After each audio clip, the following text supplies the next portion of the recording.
여러분, 상상해보세요. 끝없이 펼쳐진 중앙아시아의 초원, 그 깊은 땅 속에서 온몸이 번쩍이는 황금으로 뒤덮인 한 전사가 깨어납니다.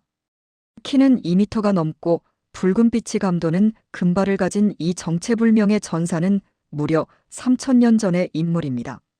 그런데 이상하지 않나요?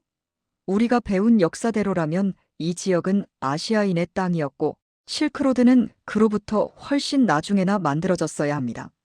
하지만 이 황금 거인은 우리가 알고 있는 모든 역사의 상식을 정면으로 반박하고 있습니다.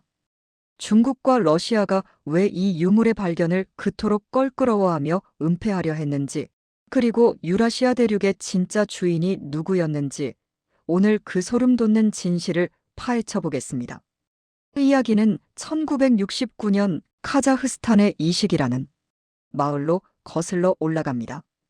당시 한 고고학팀이 우연히 고대 무덤인 쿠르간을 발굴하게 되는데요. 그곳에서 인류 역사를 뒤흔들 충격적인 발견이 일어납니다. 바로 황금 인간이라 불리는 유물이 세상에 나온 겁니다. 이 전사는 머리부터 발끝까지 4000개가 넘는 정교한 황금 조각으로 장식된 옷을 입고 있었습니다. 단순히 금을 입힌 수준이 아닙니다.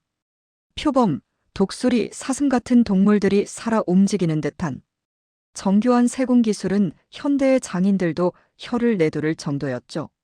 하지만 진짜 충격은 유물 그 자체가 아니라 그 주인에게 있었습니다.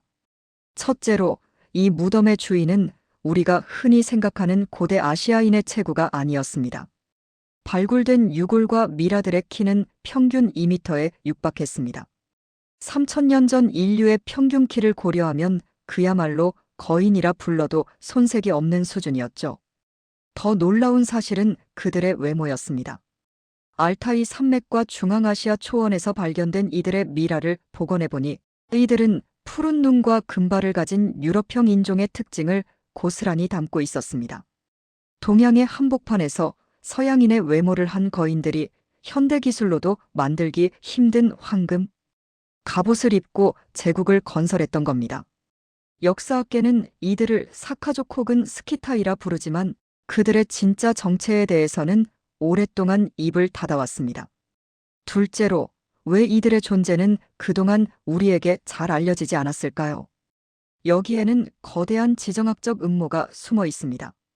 중국의 입장에서 이 금발 거인들의 존재는 그들의 역사적 자존심인 실크로드의 기원을 뿌리째 흔드는 일입니다.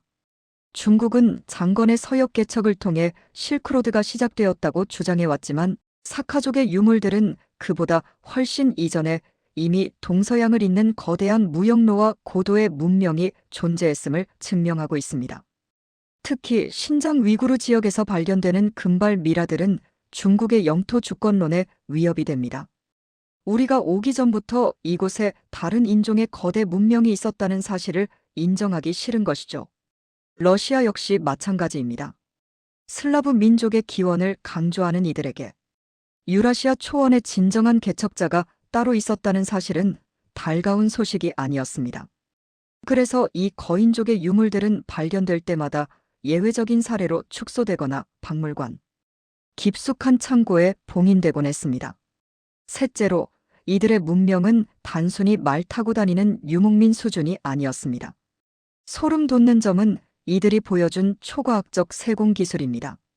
3000년 전에 이미 금을 아주 얇은 실처럼 뽑아내 옷감을 짜듯 엮어내고 현미경 없이도 보기 힘든 미세한 문양들을 금속에 새겨 넣었습니다.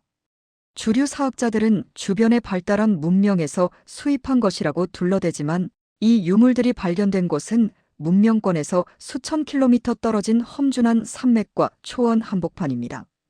즉, 이들이 직접 이 기술을 개발하고 전파했다는 결론에 도달할 수밖에 없죠. 어쩌면 이들은 우리가 잃어버린 제3의 초고대 문명의 후예들이었을지도 모릅니다. 여기서 우리는 아주 흥미로운 반전을 마주하게 됩니다. 그리스의 전설적인 역사가 헤로도토스는 그의 기록에서 그리핀을 지키는 황금의 종족에 대해 언급한 바 있습니다. 당시 사람들은 이를 허무맹랑한 신화로 치부했죠.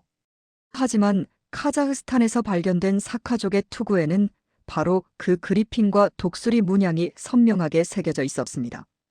신화 속에나 존재하던 황금의 수호자들이 실제 역사 속에 살아 숨쉬던 거인 전사들이었던 겁니다. 이들은 단순한 유목민이 아니라 고대 그리스와 페르시아 그리고 고대 중국을 하나로 묶어주던 지식과 기술의 전달자였습니다. 우리가 알고 있는 세계사는 이들에 의해 설계되었을 가능성이 매우 큽니다. 하지만 더 소름 돋는 사실이 있습니다. 최근 DNA 분석 기술이 발달하면서 이 황금 거인들의 유전자가 현대인들에게서도 발견되기 시작했다는 겁니다. 특히 중앙아시아와 일부 동북아시아 민족의 유전자 속에는 이 거인 전사들의 흔적이 섞여 있습니다. 즉, 그들은 어느 날 갑자기 멸망해서 사라진 것이 아니라 우리 속에 스며들어 역사의 흐름을 조종해왔다는 뜻입니다. 우리가 교과서에서 배우는 인종의 경계는 사실 이들에 의해 수천 년 전부터 무너져 있었던 것이죠. 그렇다면 왜 지금 이 시점에 이들의 이야기가 다시 수면 위로 떠오르는 걸까요? 그것은 더 이상 진실을 숨길 수 없을 만큼 많은 유물이 쏟아져 나오고 있기 때문입니다.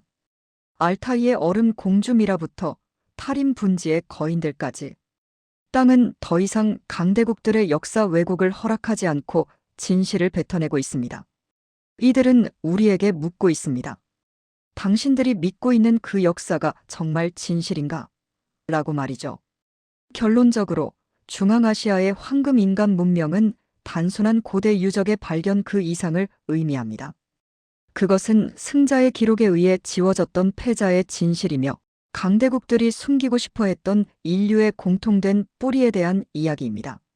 실크로드의 진짜 주인은 화려한 비단을 팔던 상인이 아니라 황금 갑옷을 입고 초원을 호령하던 이름 없는 거인 전사들이었습니다. 3000년의 잠에서 깨어난 이 황금 전사들이 우리에게 던지는 메시지는 명확합니다. 역사는 보이는 것이 전부가 아니라는 사실이죠. 오늘 준비한 이야기는 여기까지입니다. 3000년 전 유라시아를 호령했던 금발의 거인 전사들, 그리고 그들의 찬란했던 황금 문명에 대해 여러분은 어떻게 생각하시나요? 정말 강대국들의 주장처럼 그저 스쳐 지나간 유목민에 불과했을까요? 아니면 우리가 아직 알지 못하는 거대한 인류 역사의 한 페이지를 담당했던 주역이었을까요? 여러분의 흥미로운 가설을 댓글로 남겨주세요. 특히 역사나 고고학에 관심 있는 분들의 소름 돋는 해석을 기다립니다.